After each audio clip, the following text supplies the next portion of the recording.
ഇനി മറ്റൊരു വാർത്തയിലേക്ക്. SFI KSU സംഘർഷങ്ങൾക്കൊടുവിൽ സെനറ്റ് തെരഞ്ഞെടുപ്പ് റദ്ദാക്കി കേരള സർവകലാശാല. തെരഞ്ഞെടുപ്പിനെ തുടർന്നുണ്ടായ സംഘർഷത്തിന് പിന്നാലെ വോട്ടെണ്ണൽ നിർത്തിവച്ചിരുന്നു. ബാലറ്റുകൾ കാണാതായെന്ന ആരോപണത്തെ തുടർന്ന് KSU SFI പ്രവർത്തകർ തമ്മിലുണ്ടായ വാക്കുതർക്കമാണ് വൻ സംഘർഷത്തിൽ കലാശിച്ചത്. റിനു ശ്രീധർ നൽകും വിശദാംശങ്ങൾ. റിനു, ഇന്നലെ വലിയൊരു കൂട്ടയടി തന്നെയായിരുന്നു അവിടെ നടന്നിരുന്നത്. എന്തായാലും ഒടുവിൽ ഈ തെരഞ്ഞെടുപ്പ് റദ്ദാക്കുന്ന സാഹചര്യത്തിലേക്ക് എത്തിയല്ലേ?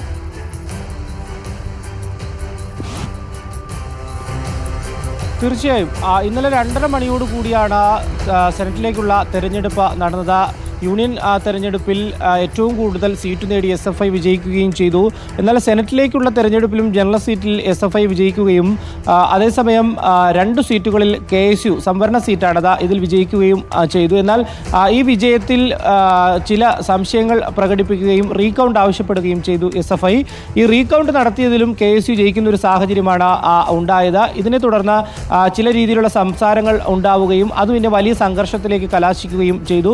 ഈ സംഘർഷത്തെ തുടർന്നാണ് ബാലറ്റ് പേപ്പറുകൾ ഉൾപ്പെടെ വലിച്ചെറിയുന്ന സാഹചര്യം നിലവിലുണ്ടായത്. ഇരുകൂട്ടരും അതിൽ ഏകദേശം 15ഓളം ബാലറ്റ് പേപ്പറുകൾ SFI എടുത്തെന്നും KSUവും അതുപോലെ തന്നെ KSU എടുത്തെന്ന് SFIയും ആരോപിക്കുന്നു.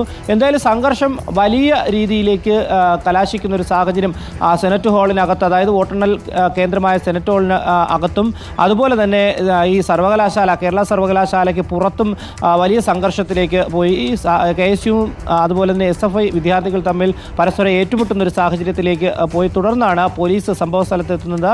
അതിനുശേഷം രജിസ്ട്രാർ ഈ എണ്ണുന്ന സ്ഥലത്ത് നിന്ന് കൗണ്ടിംഗ് സ്റ്റേഷനിൽ നിന്ന് അദ്ദേഹത്തിൻ്റെ റൂമിലേക്ക് മാറ്റുന്ന ഒരു സാഹചര്യമുണ്ടായി. പിന്നീടാണ് വൈസ് ചാൻസലർ ഇടപെട്ടുകൊണ്ട് ഈ തെരഞ്ഞെടുപ്പ് തന്നെ റദ്ദാക്കുന്ന ഒരു സാഹചര്യത്തിലേക്ക് പോയത്. ഏകദേശം 11 മണിയോടുകൂടി, ഏകദേശം 7 മണിക്ക് തുടങ്ങിയ സംഘർഷം രാത്രി 11 മണി വരെ നീണ്ടുനിന്നു എന്നുള്ളതാണ്. അതിനുശേഷം പോലീസിൻ്റെ കൃത്യമായിട്ടുള്ളൊരു ഇടപെടലുണ്ടായി.